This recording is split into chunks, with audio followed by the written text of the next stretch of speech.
अस्सलाम वालेकुम नाज़रीन, मैं हूं राना इमरान मुदस्सिर और आप देख रहे हैं पाकिस्तान प्रॉपर्टी लीडर्स का यूट्यूब चैनल। और मेरे साथ हैं mister Jafar Hussain Pakistan property leaders से। और मैं इनसे कुछ कंस्ट्रक्शन के हवाले से कुछ बातचीत करूंगा।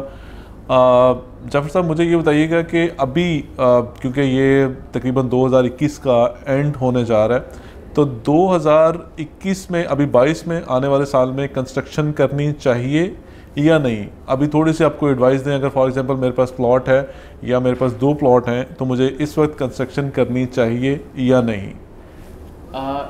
इमरान भाई देखिए, इसमें कंस्ट्रक्शन कास्ट में 2020 की भी लूँ ना जी, तो उसमें और आप में 125 गज पे भी 15 लाख का इजाफा हो चुका हुआ है।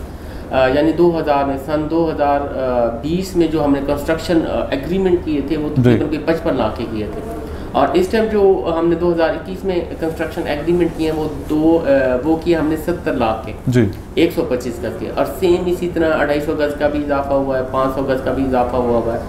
तो ये साल ही कंस्ट्रक्शन के लिए बहुत ज़्यादा कंस्ट्रक्शन हो रही है। नेक्स्ट ईयर भी जो है कंस्ट्रक्शन के लिए बहुत मुफीद है। जितनी कंस्ट्रक्शन जल्दी करवाएंगे उतनी आपकी कंस्ट्रक्शन कॉस्ट कम आएगी। अच्छा जाफ़र साहब, मुझे ये बताइए कि अभी क्योंकि आने वाला टाइम में, जैसे पिछले 6 महीने में आप बता रहे हैं कि 15 से 20 लाख का इजाफा हुआ, 8 महीने तकरीबन 1 साल में। अभी इन फ्यूचर गवर्नमेंट की पॉलिसीज़ हैं या महंगाई जिस तरह से बढ़ रही है, इस तरह से आपके ख्याल में अभी मज़ीद ये यहाँ रुकेगा या मज़ीद इसमें कुछ इजाफा होने के चांसेस हैं? अभी तक तो देखें सारा इजाफा ही हो रहा है। अब जो सरिया था ये कोई 65 तकरीबन 65 रुपए किलो से चला था 1 kg से जी। अब 185 पर केजी हुआ है। और वो क्योंकि यहाँ सरिया बहुत ज़्यादा इस्तेमाल होता है, सीमेंट का रेट बढ़ा हुआ है और इसी तरह बाकी जो रेट थे वो बढ़े हैं, जिसकी वजह से कंस्ट्रक्शन कॉस्ट में इजाफा हुआ। अभी तक तो किसी किस्म का कोई हमें नज़र नहीं आ रहा कि ये रुकेगी। डे बाय डे या आफ्टर अ मंथ जो महंगाई है वो इजाफा हो रहा है, तो उसके साथ जितनी भी चीज़ें बाकी डेफिनेटली उनमें भी इजाफा होगा। बिल्कुल ठीक। बहरिया टाउन में जैसे गवर्नमेंट ने एक लो कॉस्ट स्कीम निकाली थी, बहरिया टाउन में भी क्या ऐसी ऑप्शंस हैं जिसमें एक मिडिल क्लास बंदा घर बना सकता है या अभी कोई प्लॉट लेके कंस्ट्रक्शन करवा सकता है? आप उसमें देखें इमरान भाई, लो कॉस्ट स्कीम के लिए उन्होंने प्लॉट दिए थे, बहरिया ने 75 गज के निकाले थे, और वो एक सैलरी पर्सन ईजीली अफोर्ड कर सकता है क्योंकि क्वार्टरली उसकी इंस्टॉलमेंट 86,250 रुपये और उसका 3 लाख जो था डाउन पेमेंट थी और 4 साल का, और ये जो प्लान था 1 साल गुजर चुका है, यानी 5 इंस्टॉलमेंट जो जा चुके। मैं बहरिया ग्रीन की बात कर रहा हूँ, उसमें ग्राउंड +2 की परमिशन है। आपकी एक फैमिली है 7-8 लोगों की, तो उसमें आराम से रह सकती है। और ये 16,75,000 का आपका जो प्लॉट जाके पड़ता है, तो ये बहुत ही सूटेबल है। जो लो कॉस्ट लोग थे, जिनकी इनकम बहुत कम है, या सैलरी पर्सन लोग हैं, वो बहरिया में आ सकते हैं। अगर अभी हम लोग 125 गज की कंस्ट्रक्शन पे जाते हैं, तो आपके ख्याल से कौन से परसेंट ज़्यादा सूटेबल हैं जहाँ पे अगले 6 महीने 1 साल में आप देखते हैं कि वहाँ घर बना के एक फैमिली रह सकती है? अगर आप रहने के लिए एज अ एंड यूज़र मैं आपसे पूछूँ तो कौन से परसेंट्स हैं 1-2 जिन पे आप कंस्ट्रक्शन कर सकते हैं और विद इन 6 मंथ और 1 साल आप आके रहना शुरू कर सकते हैं? नियर टू ये जितना भी होगा, सबसे टॉप पे तो अली ब्लॉक है। अली ब्लॉक में अभी भी आपको पता है कि यानी थाउजेंड्स की तादाद में घर बने हुए हैं, सबसे टॉप पे।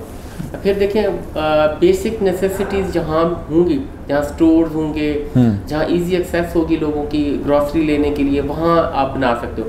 जैसे कि 11B है जी, और 10B है, प्रीसिंक्ट 12 है, प्रीसिंक्ट 14, 15 यहाँ आप कंस्ट्रक्शन कर सकते हैं। प्रीसिंक्ट 27 में भी कुछ ना कुछ की जा सकती है कंस्ट्रक्शन, लेकिन इसके आगे 35 में लोग 31 में कर रहे हैं, लेकिन वहाँ फिर वही ग्रोसरी का और इन चीज़ों का बड़ा मसाइल है। तो अभी यहाँ शुरू में जितनी भी कंस्ट्रक्शन हो गई वो काफ़ी बेनिफिशियल है, यानी हर चीज़ें उनको मिल रही हैं, तो इजीली वो रह सकते हैं यहाँ। तो आपके ख्याल में कंस्ट्रक्शन के लिए अगर आप रहने के लिए जाते हैं एज एंड यूज़र फैमिली के साथ रहते हैं, तो आपको परसेंट 27 से आगे नहीं जाना चाहिए उससे पहले, क्योंकि आपकी ग्रॉसरी और जो भी बाकी ज़रूरियात ज़िंदगी की चीज़ें हैं वो आपको ईज़िली मुयस्सर हैं उससे पहले, 27 से पहले आपको ज़्यादा एक्सेस में मिलती हैं।